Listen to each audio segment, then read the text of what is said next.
आप सभी का खैर मकदम है आपके अपने official YouTube channel chalk and duster academy में एक बार फिर से।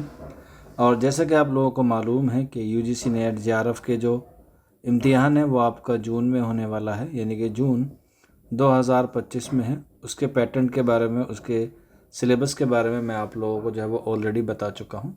तो आज उसी सीरीज़ में हम लोग जो है वो एक छोटी सी क्लास लेकर आए हैं जो बहुत इम्पोर्टेंट होने वाली है, जिसमें हम लोग बात करेंगे नोवेल निगारी के हवाले से। क्योंकि आपको पता है उसमें अलग अलग यूनिट होती है, तो नोवेल निगारी जो है वो आपकी यूनिट नंबर 6 में आती है और जो है वो नस्र में आती है। हालांकि दास्तान के बाद नोवेल आता है, लेकिन एग्ज़ाम के पॉइंट ऑफ व्यू से जो है वो नोवेल जो है वो बहुत अहम होता है।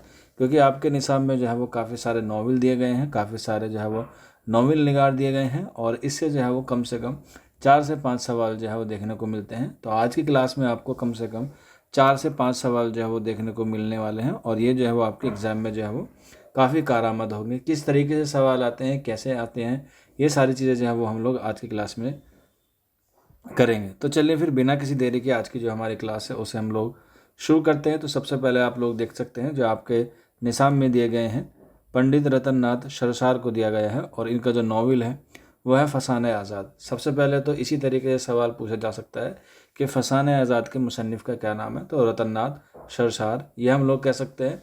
मंदरजा झेल में से किसका ताल्लुक जो है वो पंडित रतन नाथ शरसार की तसनीफ़ से है, तो आंसर हो जाएगा फसाने आज़ाद। इसका ईयर भी इम्पोर्टेंट है क्योंकि ज़मानी तरतीब आपकी एग्ज़ाम में पूछी जाती है, तो आंसर हो जाएगा 1880 में। इसके बाद डिप्टी नज़ीर अहमद, जिनको उर्दू का पहला नोवेल निगार माना जाता है, उनका नोवेल है तौबतुन नसूह, जो आपके निसाब में शामिल है, और इसका जो ईयर है वो है 1874। क्योंकि ज़मानी तरतीब भी जो है वो आपको याद रखनी है कि कौन सा पहले लिखा गया, कौन सा जो है वो दूसरी बार लिखा गया। तो पहली ज़मानी तरतीब में देखा जाए तो अभी ये पहला आया है और इसके बाद ये दूसरा आएगा। हालांकि और भी बहुत सारे हैं, स्टेप बाय स्टेप हम लोग जो है वो करते हुए चलेंगे। इसके बाद अब्दुल हलीम शरर है, जिनको हम लोग तारीख़ी नोवेल निगार कहते हैं।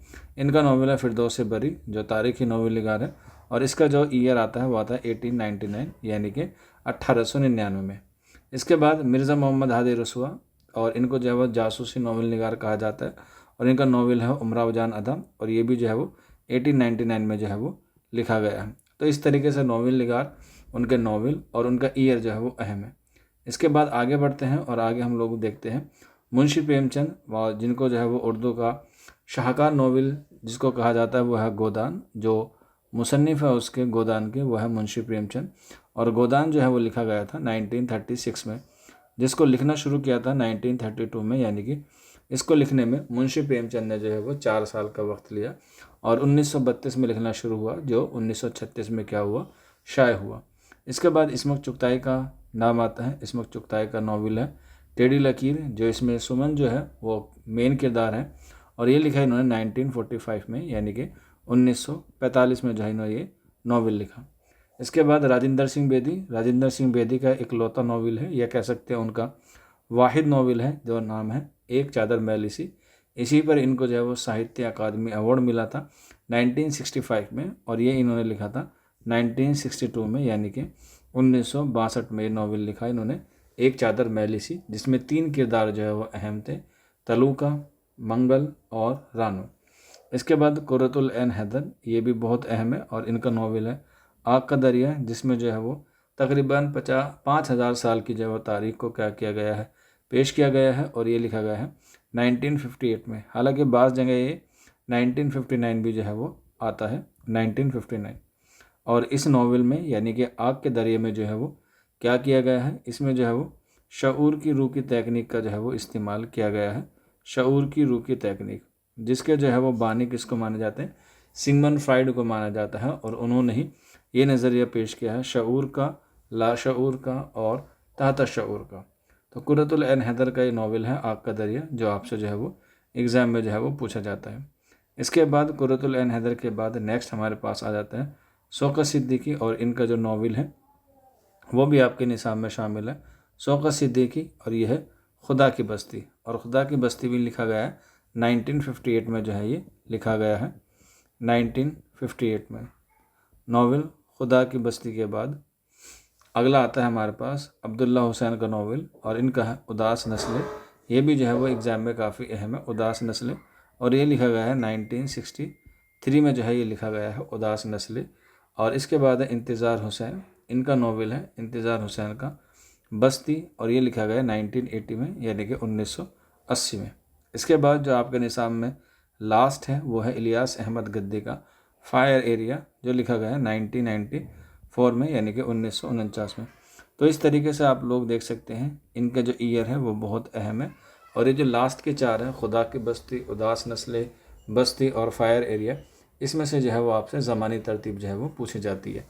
एक तरफ आपसे नॉवेल की ज़मानी तरतीब पूछी जाती है, दूसरी तरफ जो है वो नॉवेल निगार की भी जो है वो ज़मानी तरतीब पूछी जाती है कि कौन सा नॉवेल निगार जो है वो कब पैदा हुआ। तो एग्ज़ाम में जो है वो ये भी अहम है। तो इनकी वफ़ात और इनकी पैदाइश जो है वो आपको पता होनी चाहिए स्टेप बाय स्टेप से अगर आप लोग देखें।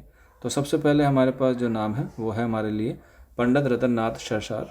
इनकी जो पैदाइश हुई है वो हुई है 1846 में पैदा हुए हैं, और इनकी जो वफ़ात हुई है 1902 में जो है क्या हुई है, इनकी वफ़ात हुई है। इसके बाद डिप्टी नज़ीर अहमद, सभी को पता है उर्दू के पहले नॉवेल निगार है। इनकी पैदाइश है 1830 से लेके 1912। मैं ज़मानी तरतीब नहीं बता रहा हूँ, जो सिलेबस में सीक्वेंस से दिया गया है मैं उसी हिसाब से बता रहा हूँ। आप लोग जो है वो अपने हिसाब से जो है वो इसे नोट डाउन कर सकते हैं। इसके अलावा अब्दुल हलीम शेर की जो पैदाइश है वो होती है 1860 में, और इनकी जो वफ़ात होती है वो होती है 1926 में यानी कि 1926 में अब्दुल हलीम शेर का क्या हो जाता है, इंतकाल हो जाता है।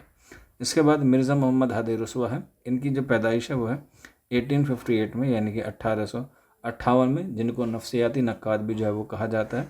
और इनकी वफ़ात होती है 1931 में यानी कि 1931 में। मुंशी प्रेमचंद बड़ा इजी है, सबको याद होता क्योंकि ये बड़े मशहूर हैं। 1880 में इनकी पैदाइश होती है और वफ़ात 1936 में, जब तरक्की पसंद तहरीक की जो है वो पहली कॉन्फ्रेंस होती है। तो इस तरीके से आप लोग जो है वो इनकी ज़मानी तरतीब याद रखेंगे तो एग्ज़ाम में जो है वो आपको आसानी से जो है वो नंबर मिल जाएंगे। ज़मानी तरतीब की ट्रिक यही है कि आप लोग जो है वो इन्हें बार बार लिख के याद करें और बार बार जो है वो इनका रिवाइज़ करते रहें।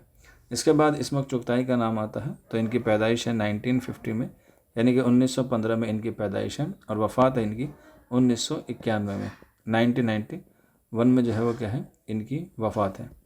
इसके बाद राजेंद्र सिंह बेदी, इनकी पैदाइश 1915 में है और वफ़ात है 1984 यानी कि 1984 में। इसके बाद कुर्रतुल ऐन हैदर 1927 में, अलीगढ़ तहरीक वो अलीगढ़ में हुई। इनके वालिद का नाम भी आपको पता है, सज्जाद हैदर यलदरम है, और इनकी वफ़ात हुई 2007 में नोएडा में यानी कि यूपी में। इसके अलावा शौकत सिद्दीकी है, 1923 में इनकी पैदाइश हुई है और इनकी वफ़ात हुई है शौकत सिद्दीकी की 2006 में। इसके अलावा अब्दुल्ला हुसैन, जिनका उदास नस्ल नॉवेल है, इनकी पैदाइश होती है 1931 में और इनकी वफ़ात होती है 2015 में। तो इस तरीके से आप लोग जो है वो इनकी सारी ज़मानी तरतीब जो है वो याद रख सकते हैं और इनके नावल की भी। इसके बाद हमारे पास नेक्स्ट आता है इंतज़ार हुसैन, और इंतज़ार हुसैन के साथ साथ इलियास अहमद गद्दी। तो इंतज़ार हुसैन की पैदाइश होती है 1923 से लेके और वफ़ात 2016 में। और इसके साथ साथ जो है वो नेक्स्ट आते हैं और लास्ट आते हैं हमारे पास इलियास अहमद गद्दी 1934 में, और 1997 में क्या होती है, इनकी वफ़ात होती है। तो इस तरीके से हमने आज की क्लास में नावल का ईयर, नावल निगार, उनके तसनीफ़ और नावल निगारों की जो है वो ज़मानी तरतीब हमने जो है वो अच्छे से पढ़ी है। उम्मीद करते हैं आपको समझ में आ गया होगा, और यहीं से एग्ज़ाम में आपको कम से कम 3 से 4 सवाल जो है वो देखने को मिल सकते हैं। इसके साथ साथ एक इन्फॉर्मेशन भी है, ये कह सकते हैं एक नोटिस भी है। आप लोगों को मालूम होगा कि चौक एंड डस्टर अकेडमी पर जो है वो UGC नेट JRF जून के लिए जो है वो प्रिपरेशन शुरू होने वाली है। 7 मार्च से जो है वो उसका क्लासेस जो है वो शुरू होंगे, जिसमें आपको पेपर फर्स्ट और पेपर 2 भी जो है वो दोनों कराया जाएगा। उसके लिए आप लोग जो है रजिस्ट्रेशन करा सकते हैं। रजिस्ट्रेशन कराने के लिए 9045220432 ये नंबर है। इस पर आप अपना नाम, अपने स्टेट का नाम और 10 तक बैच लिख के व्हाट्सअप कर देंगे तो आपको जो है वो सारी इन्फॉर्मेशन मिल जाएगी। आज की छोटी सी क्लास में बस इतना ही। मिलते हैं आप लोगों से जल्दी नेक्स्ट वीडियो में। शुक्रिया फॉर वॉचिंग दिस वीडियो।